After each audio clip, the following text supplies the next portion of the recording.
another book called The Vision of the Anointed, Self-Congratulations as a Basis for Social Policy. What's this about? It's about the mindset of many of the people in academia and the media, among the media elite and in politics, and particularly those who think that various solutions should be imposed from the top down on the way people live their lives. Why do you think they feel that way? You'd have to ask them that. I think that they think they're just so much smarter than other people, that we're going to be so much better off if they tell us what to do, or if they lead us into doing things, such as recycling. I've seen a couple of studies indicating that recycling is at best useless. I've seen numbers that say that aluminum is something like 14% of the Earth's crust, yet we're recycling aluminum. That we're recycling glass, which comes mostly from sand, and the Sahara Desert alone is larger than the continental United States. They talk about trees, that the original stand of trees is gone. I tell them the original stand of people is gone, but somehow we keep regenerating. What sparked this particular book for you? I guess, in a sense, getting tired of arguing the same arguments in different guises over and over on issue after issue, and realizing there's a certain underlying pattern of beliefs, assumptions about the world, about people, and that what we really need to do is look at some of those assumptions and the kinds of conclusions they lead to. And more than that, the extent to which that mindset is resistant to empirical evidence.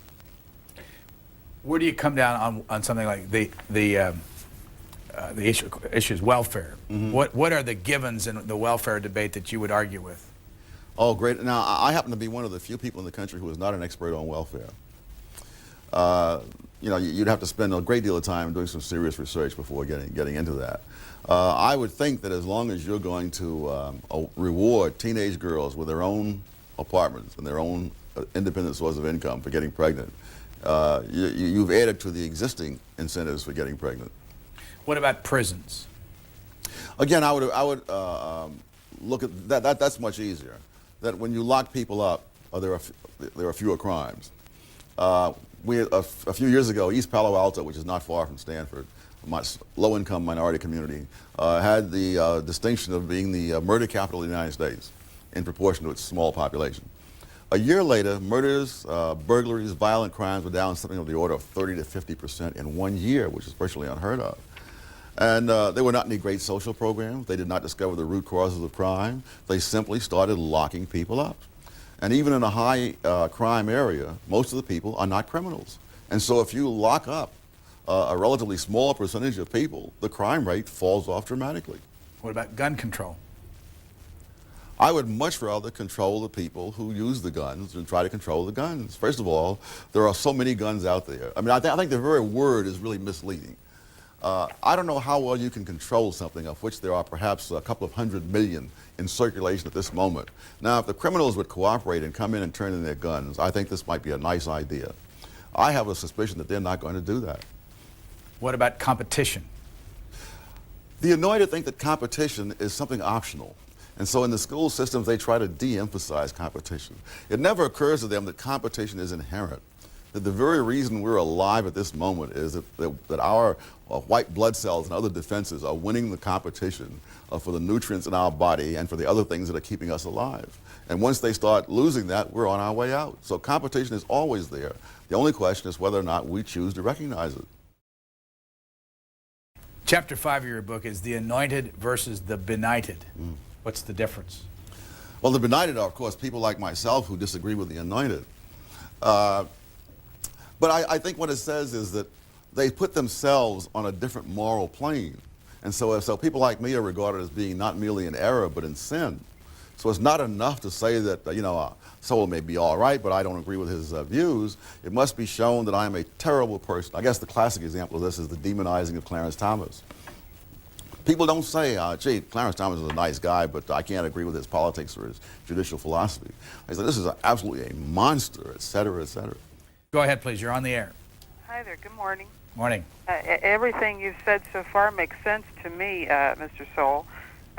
Don't you think it's kind of amusing when the media, calls this budget debate a train wreck? I mean, they voted against caps on welfare. The Democrats, and the Republicans want all these tax cuts. Do you think they're really serious about balancing the budget? It just doesn't seem like it to me. Thanks. Well, the problem with tax cuts as a concept is you have to make a sharp distinction between cuts in tax rates and changes in tax revenues. In fact, one of the things I go into in the book is how they say we are in a deficit because of Ronald Reagan's tax cuts for the rich. Well, Ronald Reagan's tax cuts led to larger receipts of taxes by the federal government than ever in the history of the United States of America. Every year of the Reagan administration, the government took in more tax receipts than they had ever taken in any previous administration. Now, it's true, the spending just rose beyond that. There's no amount of money you take in that Congress cannot overspend. So when you say tax cuts, you're not necessarily talking about cuts in tax receipts. You're talking about cuts in tax rates, and the effect of that is something else. Dr. Sowell, would you do me a favor? I'm an independent, and would you consider running for president? Well, I haven't heard or seen of you before, but in just the initial point of view, even take Mr. Powell if you want to run with vice president. For VP. Well, I think he might object to that order, if nothing else. No, unfortunately, I have no intention of going into politics. Politics is a profession. You have to know how to do it.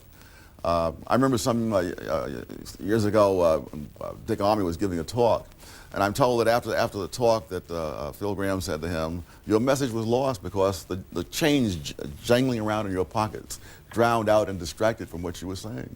But I think there are all kinds of things like that, mundane kinds of things you have to know in any profession, and I don't know them. And by the time, and at my age, it doesn't make sense for me to invest in learning them. How old are you? 65. I'm always amazed that people will talk about diversity and multiculturalism completely in the abstract without looking around the world to see what actually happens when you do these kinds of things.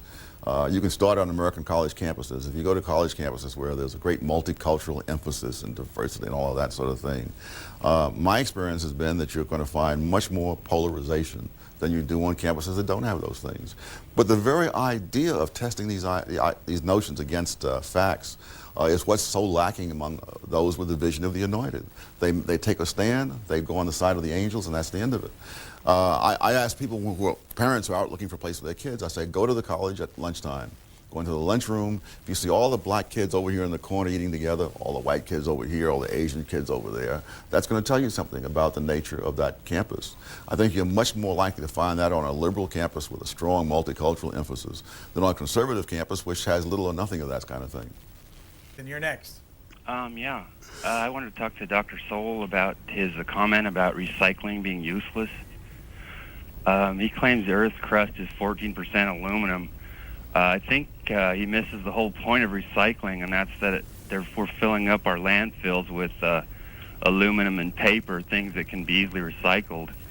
And also, if we recycle the paper, won't we have more timber and wood for homes, No. or lumber? And you're a lot like Rush Limbaugh, Mr. Sowell. You run around trying to find useless facts that have nothing to do with the real point. It's wonderful. I think it's wonderful that you know my motivation better than I do. I think that's just wonderful. Are smarter than everyone else. In your case, I'd say they're right. Thank you, sir. Goodbye. Well, if you wanted to hear the anointed in action, you've heard them. The landfill thing, there have been studies on landfills saying there's a great deal of hysteria about that. Obviously, if you make it sufficiently legally restrictive to put landfills, you will run out of landfills tomorrow afternoon. So the time in which you're going to run out of landfill is not independent of the legal system. And the very people who are creating the hysteria about running out of landfills are making the legal system such that it's very tough to have a landfill. In 1961 and 62, you were a Labor Department economist. Yes. You remember what GS level you were? I was 61, GS 9. By 62, I was a GS 11. And you had just come out of school into government? Yes. What did you learn from that experience in government? Well, it really turned my life around. I was a Marxist prior to that time. And many people say, well, he must have changed when he took Milton Friedman's courses. I was a Marxist going into Milton Friedman's courses. I was a Marxist coming out of Milton Friedman's courses. But when I went into the government and saw it in action, I began to think, no, this is not quite the way it ought to be. My experience came from dealing with the minimum wage law because I was assigned to look into the minimum wages for Puerto Rico. And there were two explanations of why. It struck me immediately that as they kept raising the minimum wage, people kept losing their jobs in the industry that I was studying. And that didn't seem to me to be a very smart thing to do. And eventually I figured out some way which we might be able to test empirically whether it was the minimum wage or other things. And I spent the whole summer struggling with how to do that. When I finally did it, I came in, I expected to be congratulated. I saw looks of shock on people's faces because they realized that I might have stumbled on something that's going to create enormous political problems for them, since about a third of their budget at that time, I believe, was spent administering the minimum wage law. Studies that follow individuals over time show that the great bulk of Americans do not stay in the same income bracket for even 10 years, or even in the same broad category like the top 20% or the bottom 20%. Age is a huge factor in these data, and yet people who are doing the rich versus poor thing talk as if these are classes, people who stay in these brackets throughout their lives. Very few people do that. About 3% of the people remain in the bottom 20% for as long as 8 years. When issues come up, there's a four-stage pattern that I've seen again and again. And as I say that's one of the reasons for writing the book, because the same pattern comes up in completely disparate issues. And the first is there's a crisis. And that means we must do something about some particular situation in society. What I discovered upon doing research for the book was that very often the thing that is called a crisis has in fact been getting better for years. There was supposed to be a crisis in crime in 1960. Crime rates were low. Murder rates in 1960 were about half of what they were in 1934. I mean, the murder rate has been going down over a long period of time. Then the next thing is the solution. They have some plan which is going to make things better. Now, at this point, they'll say that if we put this solution in, we'll get beneficial result A. The critics say you'll get detrimental result Z. Stage 3, they put it in, and the result is detrimental result Z. And then what's fascinating to me is stage 4, the response, all sorts of ingenious ways of evading the fact that not only did what they promised not emerge, but the opposite of what they promised, what their critics claim would happen, has happened. And in the case of the war and poverty, they said, but imagine if we hadn't had these wonderful programs, how much worse it would have been. So this is a heads I win and tails you lose kind of argument. What are the 4 steps? I've got crisis, solution, and then the response. What's the fourth one? Crisis, solution, results, and then the response to the results. Sex education is a classic, because the argument there, we have to have sex education to combat teenage pregnancy and venereal disease. So I dug up the data on that. As of the time that these programs were instituted, teenage pregnancy had been going down for over a decade. Venereal disease, syphilis, for example, in 1960, was only 1/2 as prevalent as in 1950. So all of this is going down anyway. They then introduced sex education. Instantly, teenage pregnancy begins rising. All forms of venereal diseases, including now AIDS, began shooting up through the ceiling.